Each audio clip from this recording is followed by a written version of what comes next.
Good afternoon, everyone, and thank you for attending this Governance Committee meeting on Wednesday, the 29th of November 2023. My name is Councillor Alan Platt, and I am the chair of this committee. Councillor Mark Clifford is my vice chair. Members are reminded that the meeting is being recorded and will be accessible on the council's YouTube page. If you wish to speak at any stage, please indicate to me if you wish to do so. When I invite you to speak, please turn your microphone on and turn it off when you've finished speaking. Please speak clearly and try not to cover your mouth when speaking to make it easier for any lip readers to understand you. Finally, can everyone ensure their phones are turned to silent? We're not expecting a fire drill, so if the alarm sounds, please exit the way you came in and congregate in St Thomas's Square next to the police station. We will now begin the meeting. Apologies for absence. Non-chair, everyone's present. No apologies. Thank you. Item number 2, declarations of interest. Members are reminded of their responsibility to declare any pecuniary interests in respect of matters on this agenda. Does anyone have any interest to declare?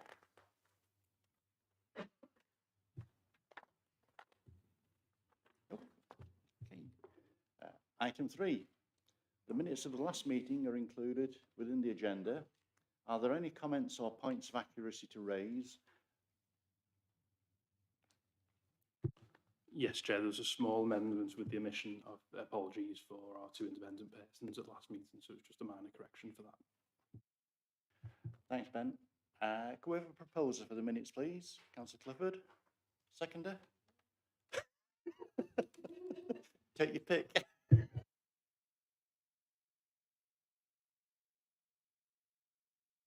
Item 4, the draft audit findings report 2022-23, pages 9 to 56 on your agenda. Georgia is going to present this from Grant Thornton. Thank you. Thank you, Chair. So this is our draft audit findings report in relation to the Council's financial statements for 2022-23, which are the next item on the agenda.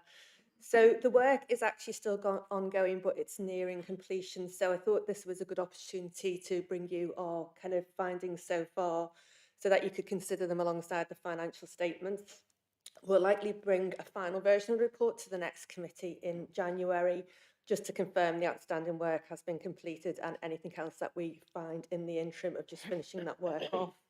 So page 11 of the agenda just shows the areas where we're just still doing some work at the moment. So there's some work around kind of the valuations of land and buildings and investment properties. So we're obviously liaising with the council and the council's valuer on that. We did identify a misstatement in terms of capital additions, so that's some additions that were just in the wrong year. So we have actually completed our assessment of that. So that will be likely to be an unadjusted misstatement, but we'll detail that in the final report, and that will just depend on if we find any similar errors, which might kind of, in aggregate, bring that up to kind of a material amount, but we'll be liaising with officers around that as we go forward. We just got a few audit queries around most of the testing is done, so it's just more like resolving final queries on some of the evidence and some of the items. And also, members might recall that this year, quite unusually and for the first time in a long time, the pension is in surplus. So there's a pension surplus rather than a pension liability within the accounts. Now, there are different accounting requirements that need to be considered for a surplus in terms of the recognition of that surplus. And that's what we call an IFRIC 14 assessment. So that has just been received in the last couple of days. So we'll be doing our work to assess that and discuss any amendments that might be required to the accounts in relation to that with officers. So that's really kind of what the main things that are outstanding at the moment. On the current kind of information that we have, we still anticipate giving an unqualified opinion on the accounts. In terms of the value for money work, that is ongoing. Again, that's substantially kind of quite substantially complete, still some work to go. And that report has to be drafted and agreed with officers. So again, that will come to the next committee meeting for your consideration. So the next page really just reiterates that in terms of the value for money and just kind of talks about our other duties. And then going into kind of the main body of the report, from page 15, just kind of reconfirms the materiality levels we're working to. And then from page 16 onwards, it just reminds you of the significant risks that we identified in our audit plan that we brought to you previously. and the work that we're doing around there. So some of that work is ongoing. In terms of kind of revenue and expenditure, there's no kind of big issues to report to at the moment in terms of that work. The management overrider controls, since this was written, the journals testing is now complete and reviewed, so there's no significant matters to report to you around that. There's remind you that there was a control issue that we identified previously, but we are kind of satisfied that recommendation is being dealt with by management. Following page, valuation of land and buildings and investment properties, as previously said to you, that work is ongoing at the moment. We have identified a couple of issues around that. So Tatton Garland's development, that was an asset under construction and then was brought into use in 22-23. As required, it was subject to a full revaluation, and that did identify an impairment to that asset. So we are still kind of discussing that with management and the accounting around that at the moment, and we'll report back to you once that query has been finalised. And also in terms of kind of Astley Hall, that was in the accounts on the basis of a valuation of £1. So we did suggest that the council actually get an updated valuation for that, which has now been obtained, and the valuation is now 2.3 million. So the accounts will be adjusted for that, that new valuation. Then just in terms on the following page, the pension fund surplus as it is at the moment. So again, that has been recognised in the accounts, but we just need to now consider the outcome of IFRIC 14 and that assessment and whether that now needs some amendments. So again, we'll report back to you on that. And we're also just awaiting the letter of assurance from the pension fund order as well. So that's a standard letter we actually request from our colleagues who audit the Lancashire Pension Fund, just to get assurance around kind of the assets and the liabilities that are declared within the pension fund, and that we're satisfied that they reflect the current position of the pension fund. The next few pages, just really an update. There's a couple of kind of recommendations to the council, and management will give their responses in the final version of the AFR. So management will aware of those recommendations, and when we bring the final version to you, we'll have management's responses in that version. And then just in terms of the group audit, some of that testing is still ongoing. So in terms of the actual consolidation of the accounts, the figures that we're happy with those, so we're just testing now the transactions within those figures to bring you kind of the assurance around that. The next few pages are just around estimates. So again, you know, around land and buildings, around the pension fund, and just what we do to look at kind of the underlying assumptions there. And then also kind of your key provision and the heritage assets as well, which I've already mentioned. Just on page 24, we look at the minimum revenue provision. So that's the amount you set aside for the repayment of debt. And it's just looking at that, there's just a recommendation that that is revisited. So really it's quite a complex area, and it is a matter of judgment, and that policy has been approved by the council, by full council, in terms of how that is applied. Just from an audit point of view, we just recommend you revisit it, because it's probably heading towards the lower side as that what we perhaps might expect. So that's just a recommendation for management to have another look at that going forward. And then the rest of the kind of report is just fairly standard. Remind you the other work we do, kind of no significant issues coming out of that. We reconfirm our independence to you, as we're required to do on an annual basis. And then the appendices, they just kind of, Appendix B on page 37 just sets out that recommendation that I've just mentioned about the minimum revenue provision. We were following up last year's recommendations at the moment. So one we can confirm has been implemented, and the other one we're just following up. There's some audit adjustments there, which is on page 39. So they're the adjustments that have already been made by management and agreed with management. So a lot of them kind of just cancel each other out because they're reclassifications between different kind of lines within statements. There's just the top one is where something was double counted within the accounts. So evaluation was got, I think, for one of the leisure centres. It included kind of the plant and equipment, and that's already been also kind of put separately in the fixed asset register, so that's been double counted, so that's been adjusted for. So that's probably all I was going to go through at the moment, but obviously I'm happy to take any questions. Thanks, Georgia. Committee members, any questions for Georgia? Councillor Clifford. Thank you, Chair. If it's it's to do with pensions, probably better declare an interest, and I'm on the LCC pension committee. You've mentioned that revaluation. It's just a bit of clarity. Are you clarifying the actual amount, or whether it should be sat in unusable reserves? Because it's gone from being a liability to now an asset, but it's obviously unusable anyway. I'm just trying to get the clarification on that. Thanks.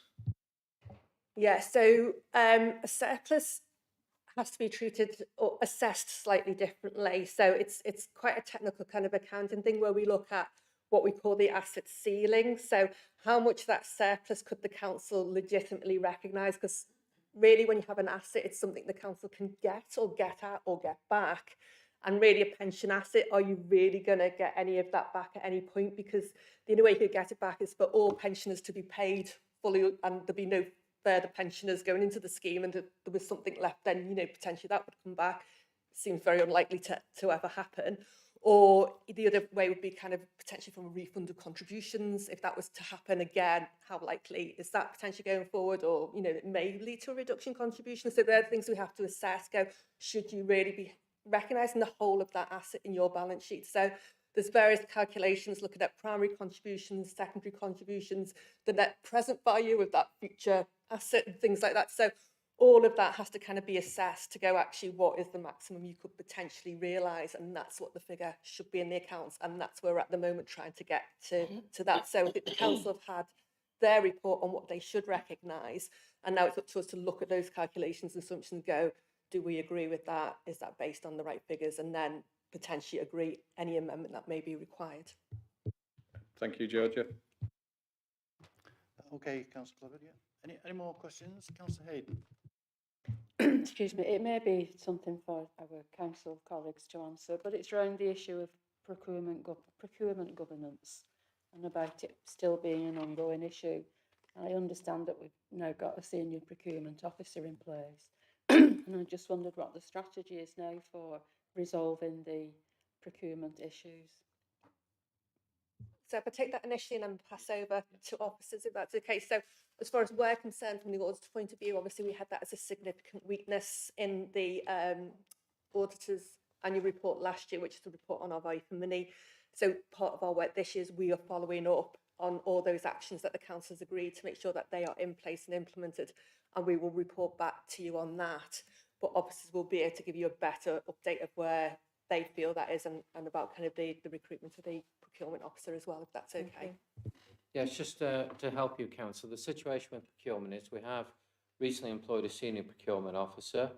Another procurement officer will be joining us in January, so the team will be back up to full strength then.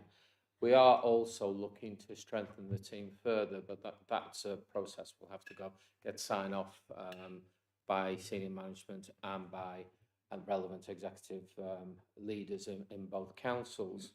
In terms of the performance of procurement has been a small team which has generally performed well. Some of the failings weren't necessarily directly attributable to the procurement team as such, but there was a recognition that procurement across both councils needed to be strengthened and improved. And a lot of that is down to other, shall we say, client departments also needing to take on board procurement advice. But yes, we are actively trying to develop and strengthen those arrangements.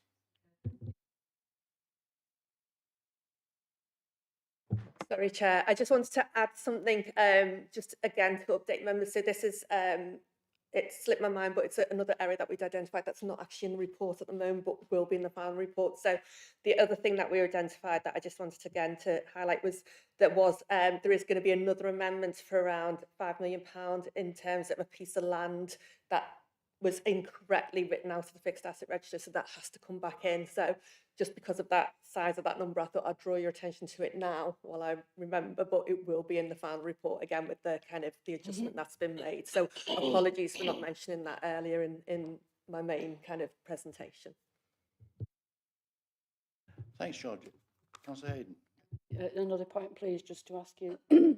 On the agenda, page 39, your report, page 31, it covers misclassification errors. And the errors that it talks about really seem to be a bit It shouldn't happen on face value, and I just wondered if anything would be any retraining or any directives going out to staff about the way that monies are classified. It's probably one for officers, if that's okay. So, I mean, if the misclassification of the short-term borrowing, it was just the way we'd presented it in the accounts.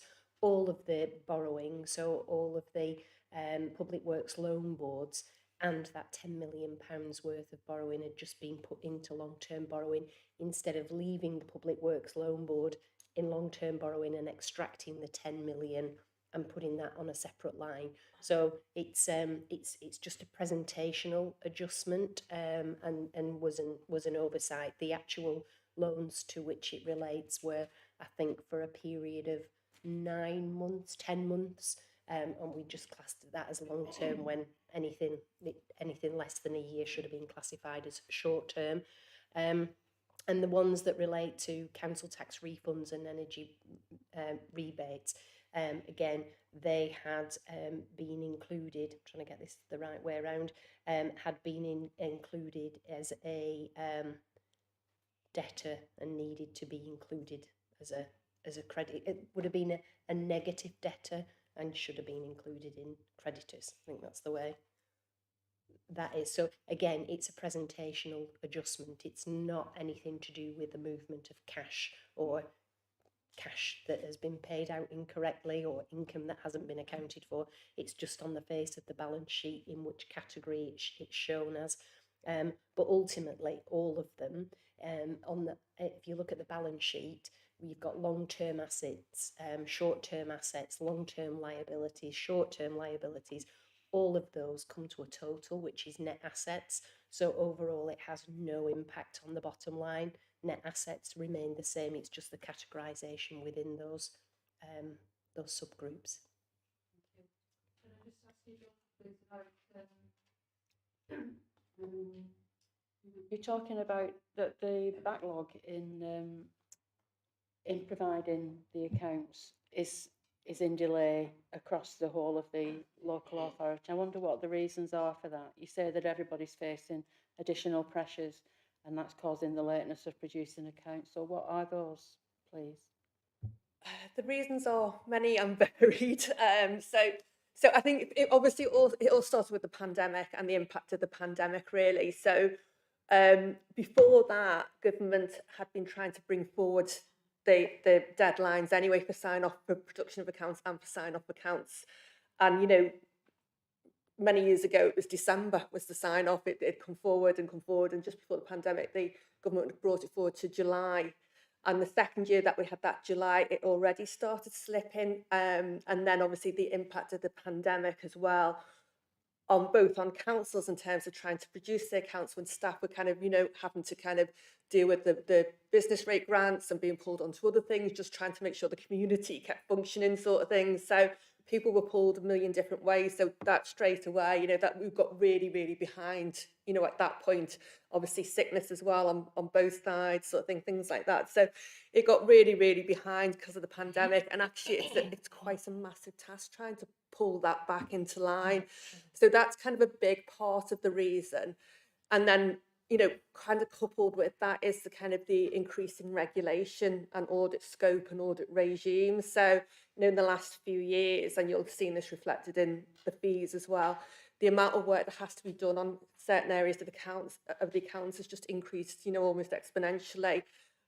You know, some of that is to do with new accounting standards that have come in, and some of it is to do with increased regulation. You know, quite rightly, our regulators look at the work that, you know, all audit firms do, public sector and commercial, you know, and they kind of, you know, suggest, you know, perhaps areas where that work needs to be increased to offer greater scrutiny, especially when you see things in the press about some commercial organisations that have had, you know, lots of difficulties with their accounts, holes in their accounts, things like that. So there's that increase in regulation which impacts on the preparers of the accounts and also on the auditors. So that's part of it as well.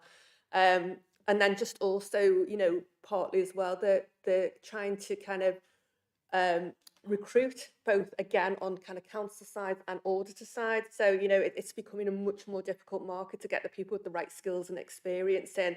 I think, you know, councils have found that when they've tried to recruit in to their finance teams, we found that, you know, 'cause one of the things I quite often quote is it's a very specialist kind of skill set now, to be honest, being a public sector auditor.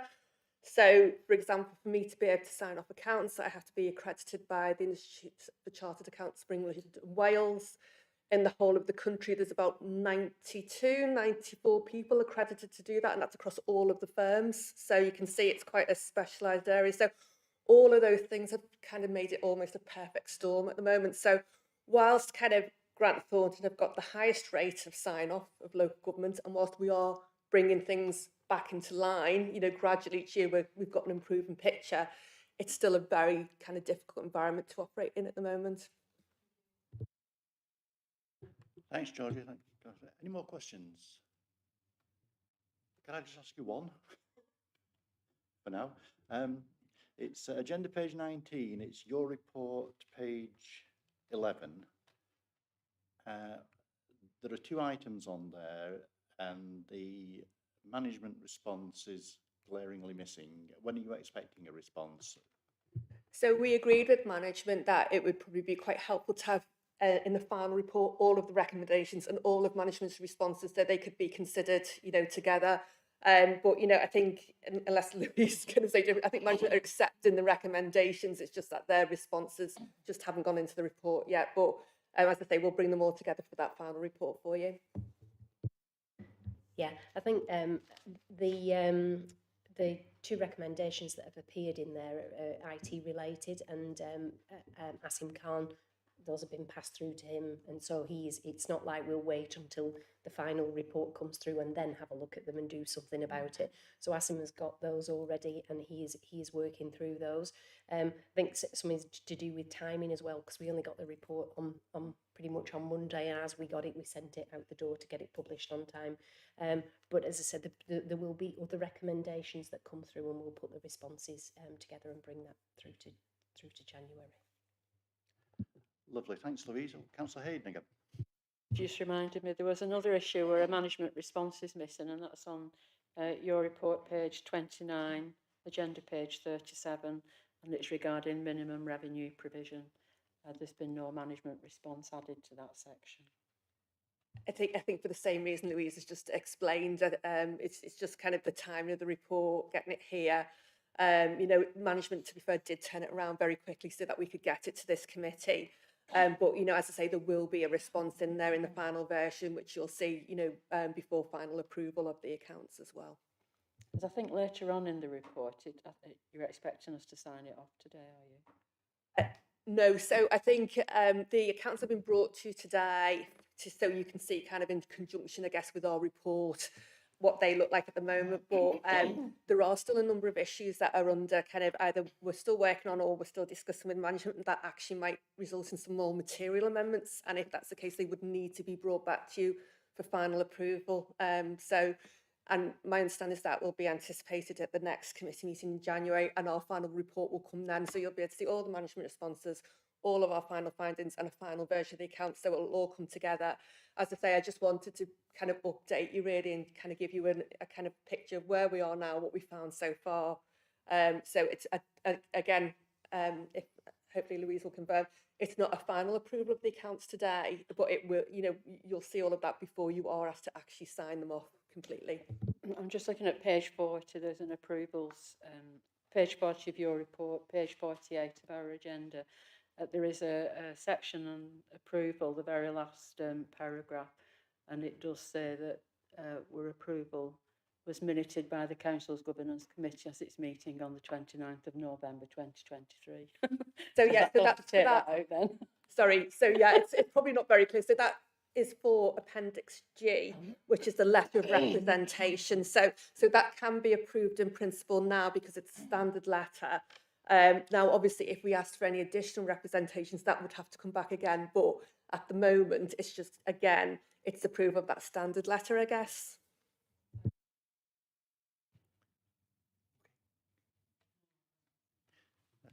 Thanks, Georgia. I think we're at the stage now where, are there any more questions or? Nope. Can we proceed to the recommendation then? And the recommendation is that the committee receive and consider the report of the external auditor, for which we require a proposer and a seconder, please. Councillor Clifford? I'll have Councillor Whittam this time.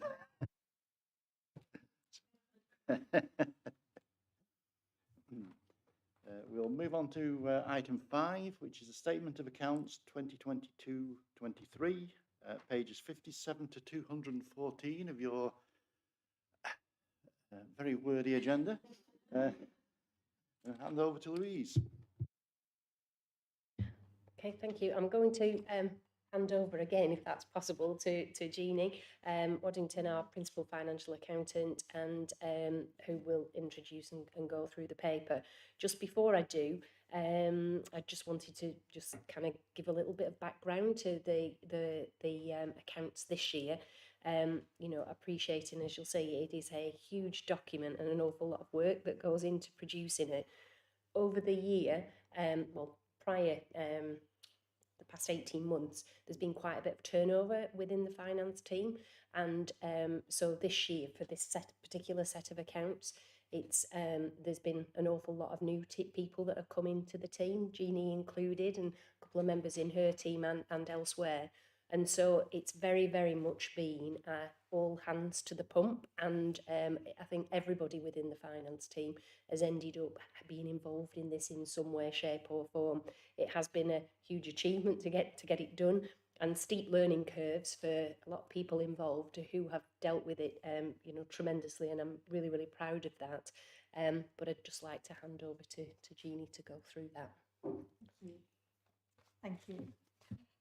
So this is the report that presents for approval the audited statement of accounts for 22-23. The recommendations are in paragraphs 2 to 5, and George has just covered a little bit of how that will work. So the accounts are approved subject to any amendments of the completion of the audit work that are either minor or non-material in the opinion of the finance director, and that the authority to agree the amendments is delegated to the Director of Finance in consultation with the Chair of the Governance Committee. However, if there are any amendments necessary that are deemed to be material, then the statement of accounts will come back to Governance Committee in January for final approval. And I think, as we've touched upon with the pensions and some of the items in the asset register, they will come back in January for final approval, just to be clear on that. It's also recommended excuse me, that the Director of Finance and the Chair of the Governance Committee are authorised to sign the letter of representation. That's Appendix B on this report. And as George said, that's a standard letter. And the approval of the annual statement of accounts is a statutory obligation, which is why this is all necessary. So our draft statement of accounts was published on the Council's website on the 7th of August, and the audit also began then. As George has reported, the bulk of the work on the audit is done, but we've got some issues still outstanding, particularly on assets and the pensions, and those are the issues where we've been reliant on external information, and particularly the pensions. It's come in sort of in the past couple of days, and we're still working through with Grant Thornton the impact that will have on our final accounts. Obviously, therefore, we won't hit the target deadline for the final approval, which is tomorrow, 30th of November, but hopefully we will have concluded this by the end of the calendar year and then be back for the January meeting for approval at Governance Committee. So there was a session last week where we went through the main components of the statement and looked at the numbers in some detail. So I'm not going to go through all those numbers again now, but some of the headline figures from those were an operating deficit of 9.782 million, an increase in the council's property, plant and equipment of 0.33 million. And then we had also the increase in the net assets, which underpin the council's pension commitments.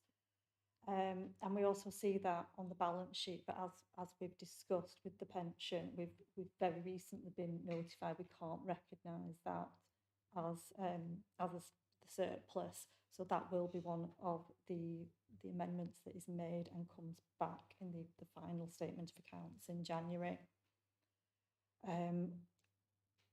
There's a lot of detail in the training that we did, and the pack that went with that, explaining how the figures are arrived at and how they change from the funding basis, which is how we report quarterly, to the accounting basis, which is how we're obliged to prepare the statutory accounts.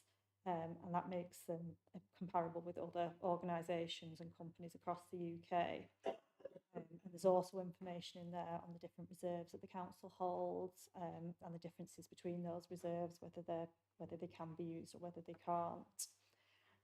So rather than go through all those figures in detail, if anybody has any questions, so happy to take those now and try my best to answer them. Thank you. Thank you, Jean. Any questions from the committee? Councillor Clifford. Thank you, Chair. I'm just reading, and this is on agenda page 74.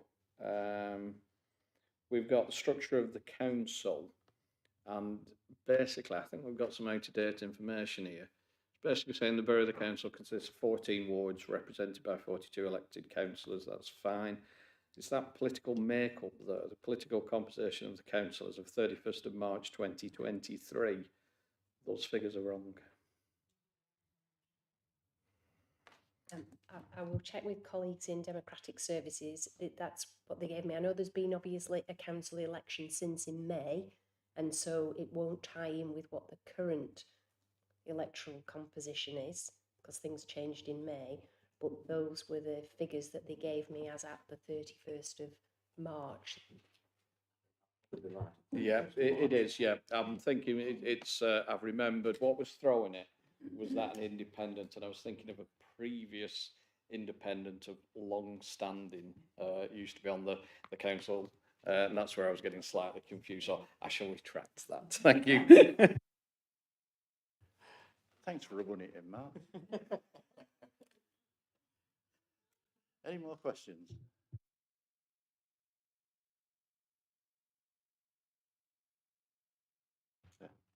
Just one from me. Just on page 193, I think it's 131 of your report. Just really an update on the progress of the areas which were highlighted for improvement for this year. They're carried forward to 2023-24, and I just wondered whether there's been any movement on them. So this is on the annual governance statement, I think. I don't know whether, Dawn, you can... Sorry, page 193. Yeah, so the annual governance statement, that's the statement that we bring to yourselves in May as a draft, and then it comes again as a final version. We set deadlines for the actions to be implemented over the course of the year, and then what we do in January is we bring an update report which sets out the action made against each of the action. So that report will be coming in January.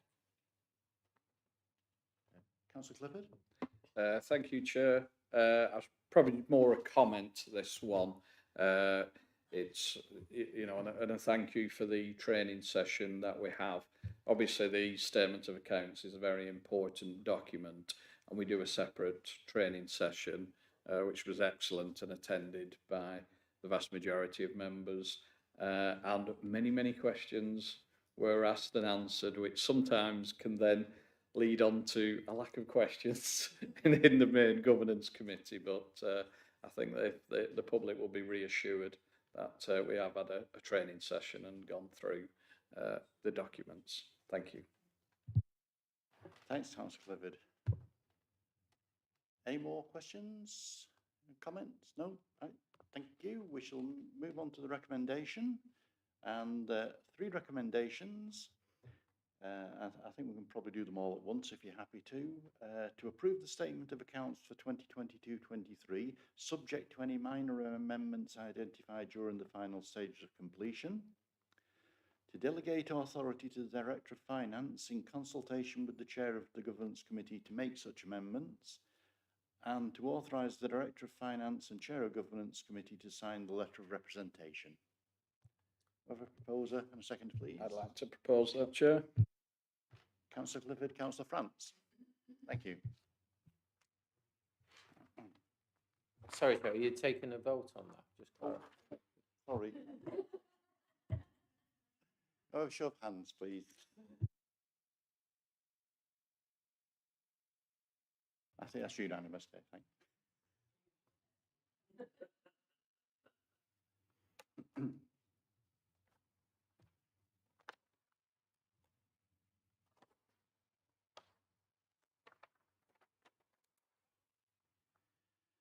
Agenda item 6, which is the Treasury Management Mid-Year Review 2023-24, pages 215 to 228 in your papers. And Jeannie again. Thank you. So this report is one of 3 that are required under the Treasury Management Code of Practice. We report in February, which is the Treasury strategy for the year. In the summer, which is the outturn position, which is how we've done at the end of the year, and this one, which is the mid-year review, which is figures up to the 30th of September. So we are looking at the council's investment and borrowing position as at that date. So the first section of the report is on capital expenditure and borrowing. So capital expenditure is either financed internally through capital or revenue resources or externally, which gives rise to the need to borrow. It's monitored and reported on quarterly, and details of forecast capital expenditure and the capital financing requirements are in paragraphs 12 to 16 of this report. There's been no additional borrowing on the part of the council in the 6 months to September 2023, and the council remains under-borrowed, which means it's used its own internal resources to fund capital expenditure rather than borrowing externally. It's remained within the authorised and operational boundaries for borrowing, which was set by the council in the Treasury strategy in February. And where possible, planned capital expenditure will be met internally, but it is likely that further borrowing will be required in the future to fund the capital programme. Borrowing need depends on purchases, timing, grants received, which we don't always know exactly in advance. So when we borrow, we try to be as efficient as possible, borrowing as the need arises, so as to limit the interest that we are paying. Then we move on to the investment section. The overall approach to investments is security, liquidity and yield in that order. Obviously it's public money, so we need to keep it safe. Liquidity, because we need to be able to access money as it's required, and yield because it's nice to make a return, but that comes after the other 2 in terms of importance. The council's held its cash in call accounts and money market funds, which are instantly accessible. Investment returns have been good in the 6 months to September 2023, in line with interest rates. The average daily balance was 10.9 million compared to 6.1 in 22-23. The average yield was 3.77% compared to 1.72 in 22-23. In the 6 months to September, there's been a return of 238,000, and that's compared to only £96,000 for the 22-23 in its entirety. So in summary, it's a positive position. The council's remained within its prudential indicators. It's adhered to the counterparty limits. We haven't entered into any additional borrowing and retained the under-borrowed position, and an increased investment yield of 3.77% has been achieved. Members are asked to note the report, and if there's any questions, yeah, happy to take them. Thanks, Jean. Any questions for Jean from the committee?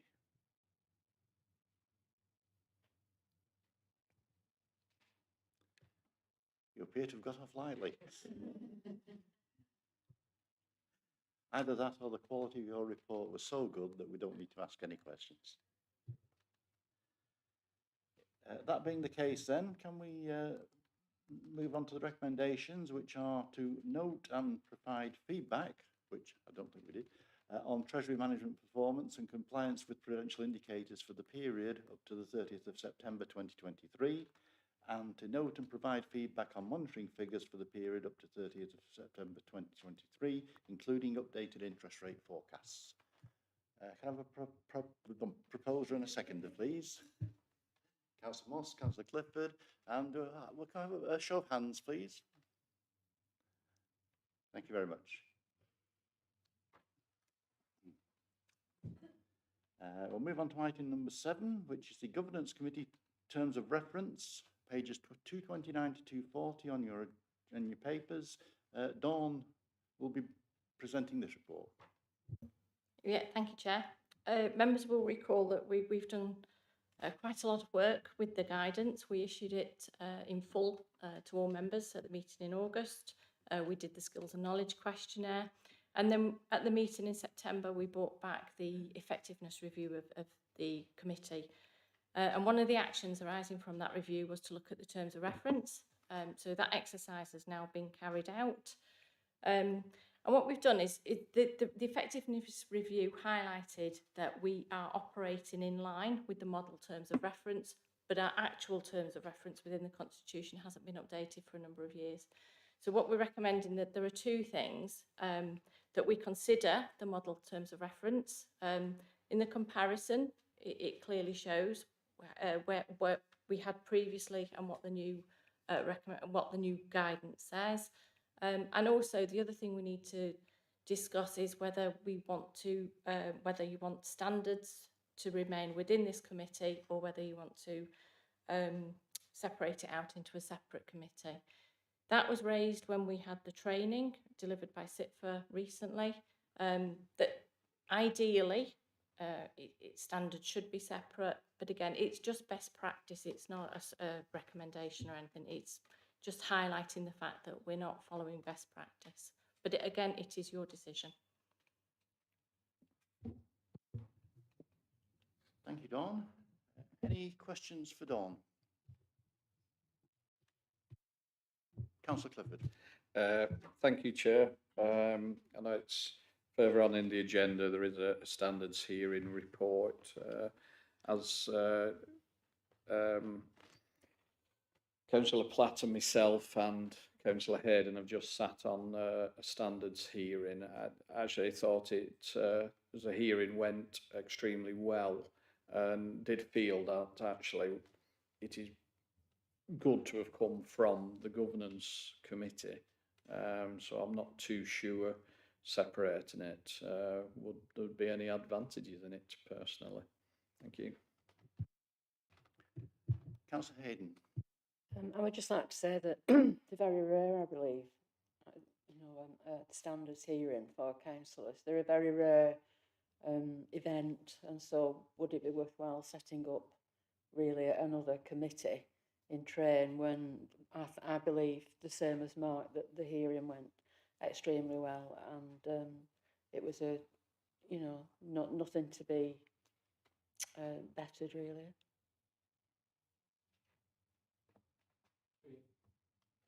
Through you, Chair, just on that point, in South Ribble, there is a separate standards committee and a governance committee, and the standards committee doesn't tend to meet that often because there's only a very limited amount of work for it.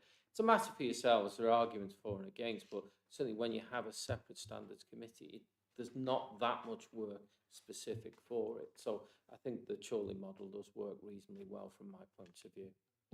Thank you. Thanks for that, Dave.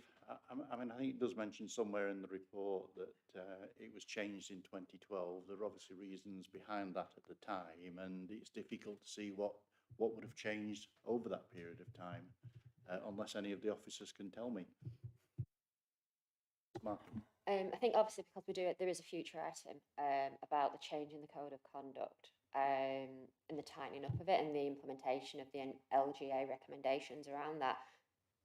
So it could lead to more standard hearings in theory, because it's making the current code of conduct, there'll be a lot more to it from there. So it could lead to more standards hearings, potentially. Possibly, I think, given I can't actually remember any other than this, other than the one Councillor Clifford referred to. I mean, presumably from the officer's point of view, if what Councillor Martin raised happens, we could look at it again. Yes, Chair, we could review those arrangements at any time and bring it back to yourselves and then full council if circumstances dictate it. Thanks, Dave. Would that solve our possible problems? Right, we shall move on to the recommendation then, and that is that the committee consider the updated terms of reference prior to submission to full council for approval, and the committee discuss and agree whether the standard responsibilities should remain with the governance committee, which I think is a proposal. So we're going to have a show of hands, please.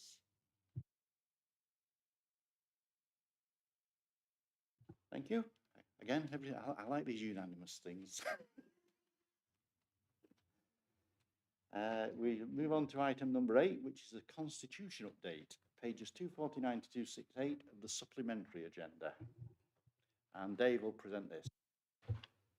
Thank you, Chair. Councillor Martin's already alluded to this. The purpose of the report is to recommend some changes to the Constitution, in particular the adoption of a model code of conduct.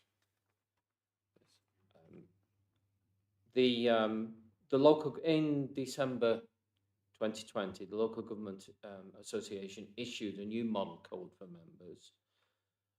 On reviewing the new model code, it was established at the time that the code that Chorley Council had in place was substantially the same, and at the time it wasn't decided to do anything further. It was thought wise to see what other councils in the general locality did, particularly county council and parish councils, town councils, etc. So, I mean, one of the main drivers behind the suggestion that we do adopt this model code, or rather suggest it's referred to council for adoption, is that the advantage of consistency. If you're a councillor and you're on a parish council, on the borough council and on the county council, it would be nice if you were operating to the same set of rules, same set of standards in all cases. It's got the advantage of clarity and consistency. As I say, this new model code was introduced in 2020. As I've explained, why we want to adopt it now is for the point of view of consistency. The code is probably more detailed, well, is more detailed than the existing code. It fleshes it out a little bit more, and there's probably fair to say there's a little bit more detail regarding the interest section.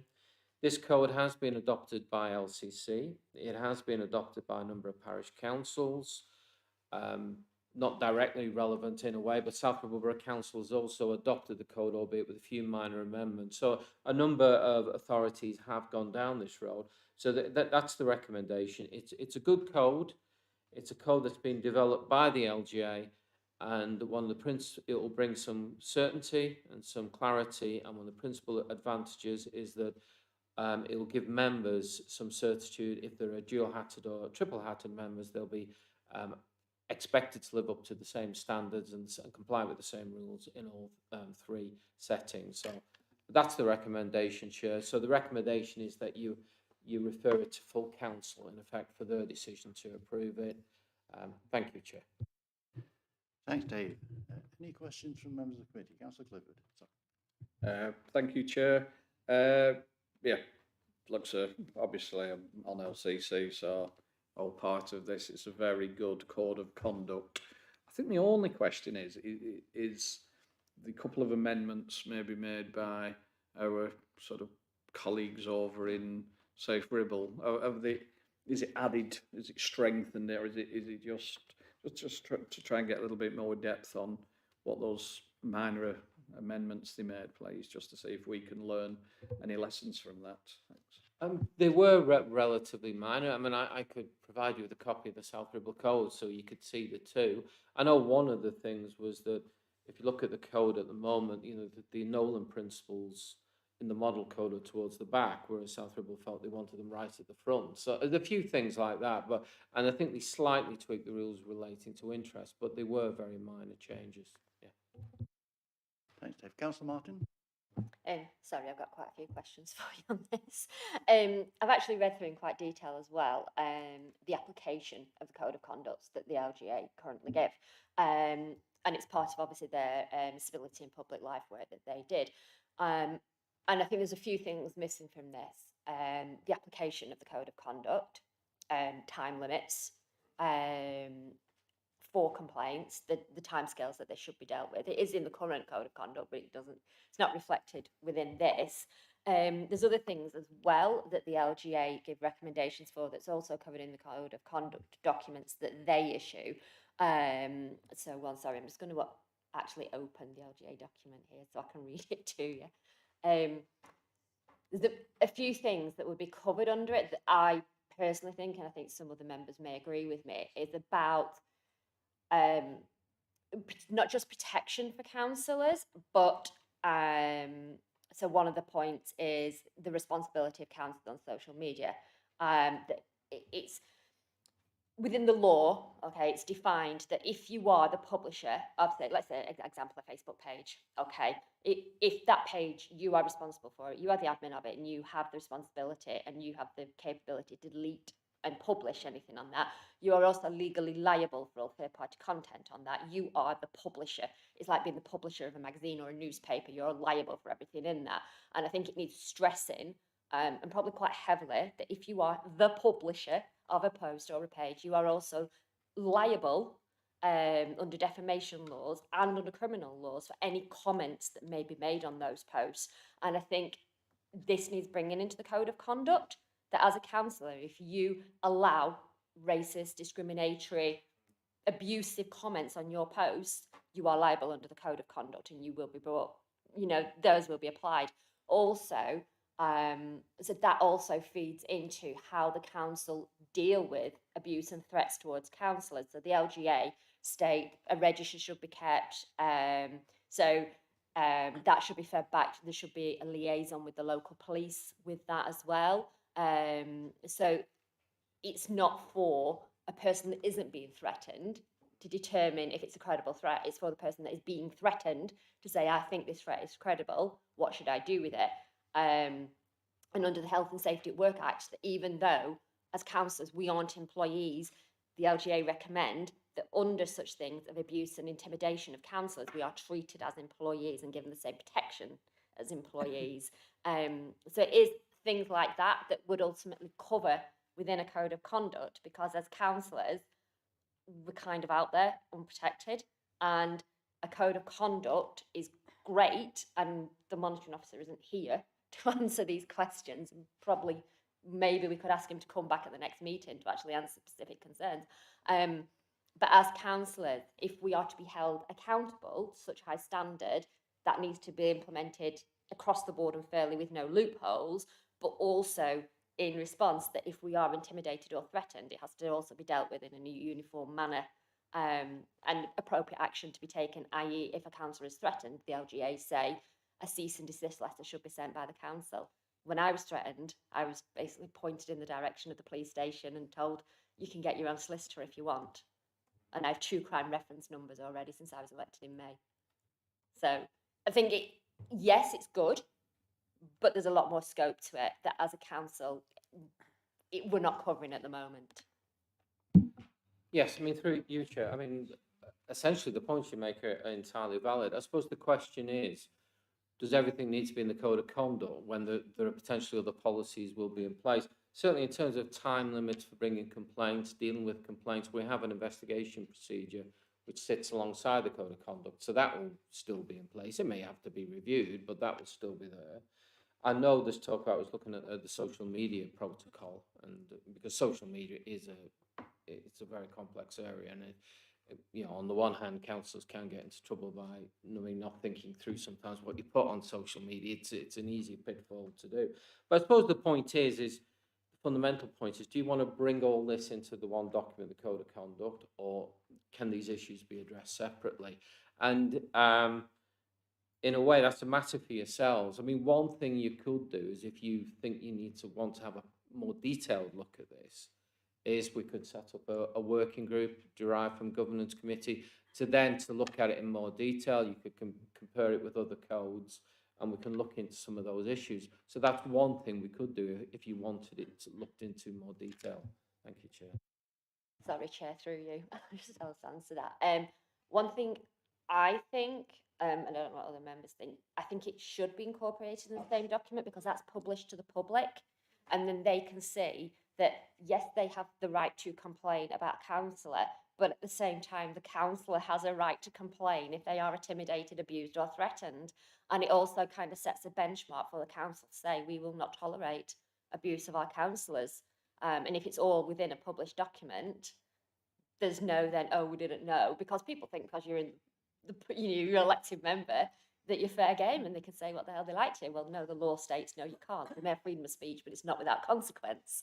And I think it's important to actually highlight that. Could I just clarify, so Dave can probably clarify, this is a code of conduct for members, not for members of the public. As an example, Councillor Martin just raised about social media, that's actually covered on agenda page 255, page 3 of the code, where it mentions electronic and social media communication. I think possibly the setting up a working group might be a good idea.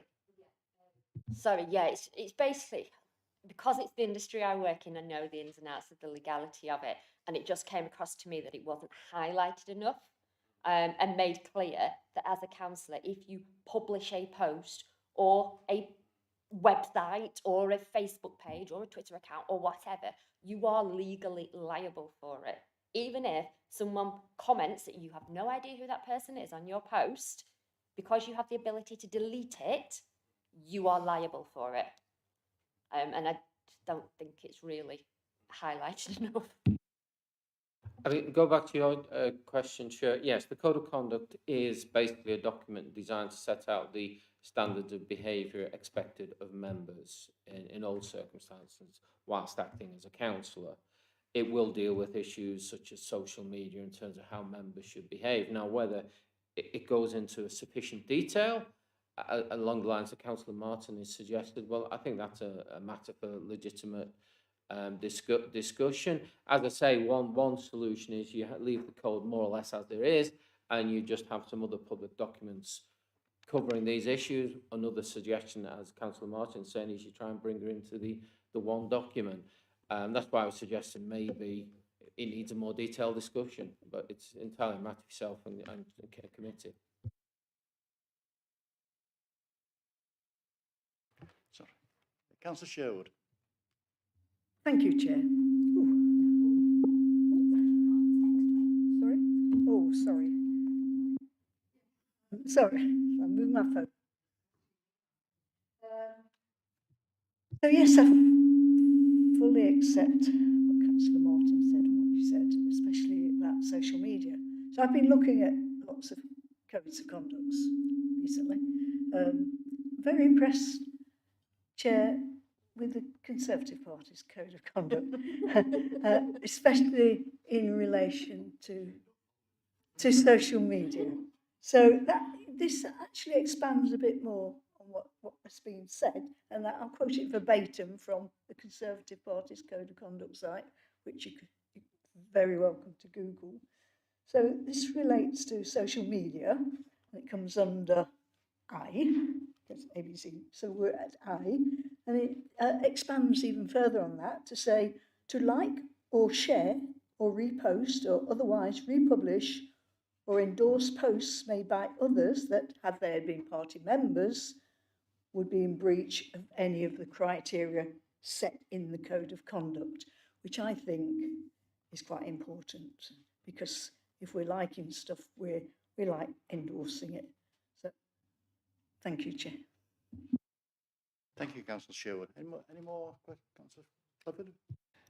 Thank you, Chair. After listening to comments from members, and it leads me back to my question really right at the start about what had Safe Ribble done and added. I do believe there's obviously a need to look at this in further, and yeah, I'd like to propose a working group is set up from members of the governance committee to look into this further and shape, as I said, maybe have separate documents or maybe add to the LGA's code of conduct whatever is deemed suitable. So I'd like to propose that, Chair, please. Second for Councillor Clifford's proposal. Like buses. Like buses, aren't they,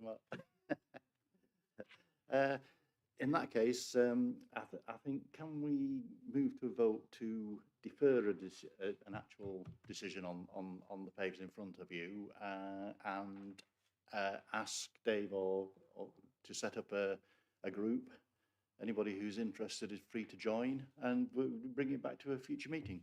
Can I have a proposer for that, please?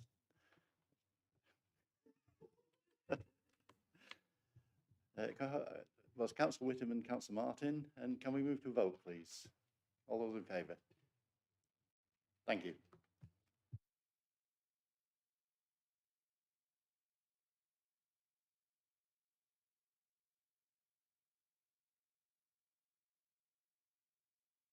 Try to avoid going back to number 6.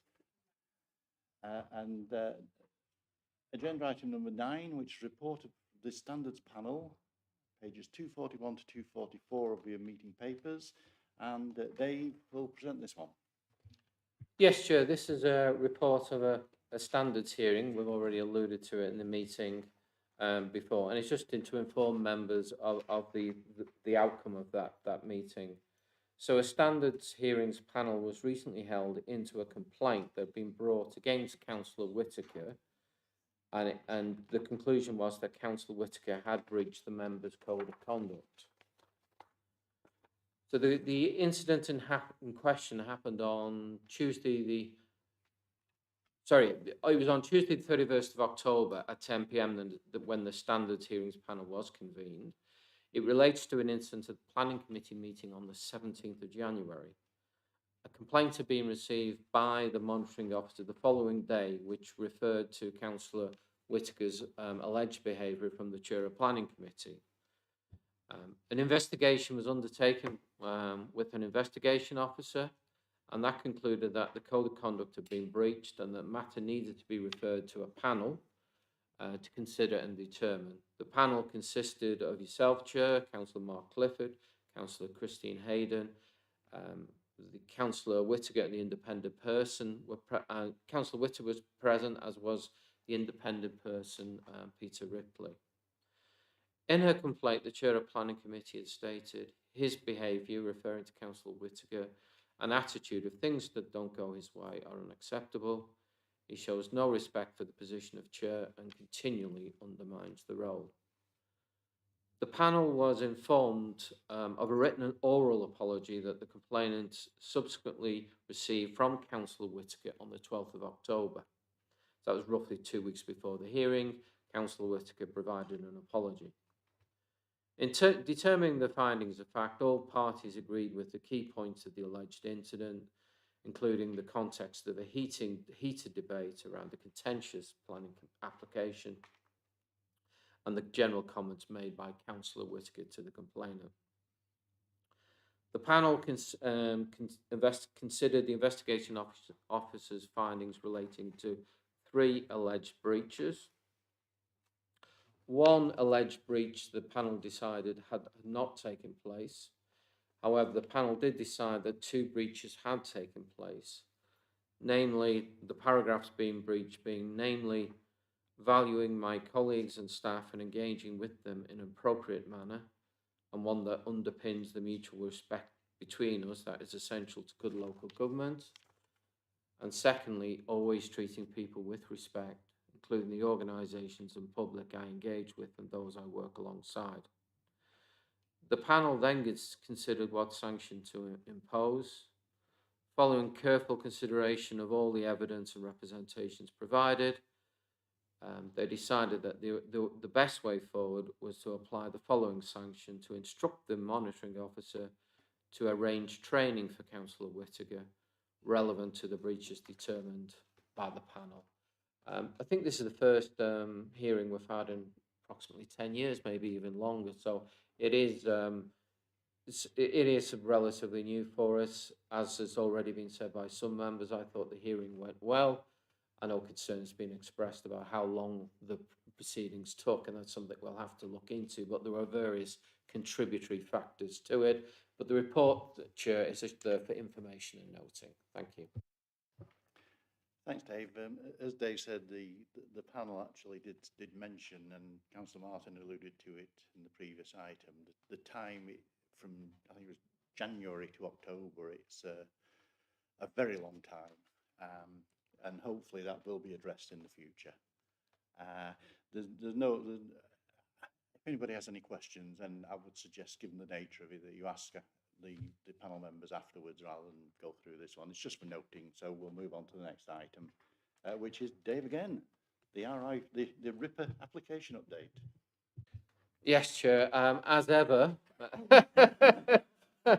I have to inform there have been no RIPA authorisations or RIPA operations since the last committee. I don't think there's been any in this council probably 12, 13 years, and that's true of most district councils as well. Thank you, Chair. Thank you, Dave. One day you're going to catch us out with it. We'll move on to item 11, which is the work programme.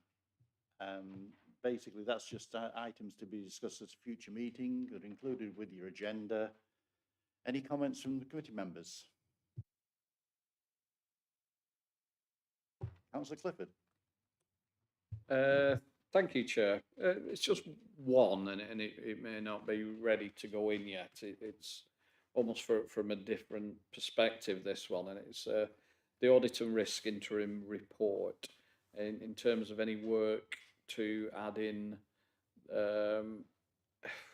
probably to do with climate change and that.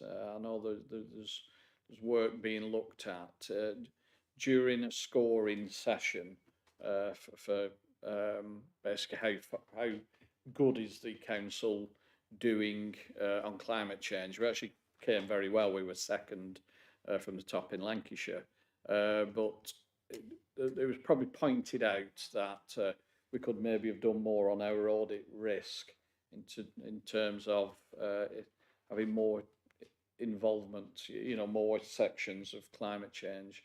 So I'm just wondering if that's being looked at the moment. Thank you.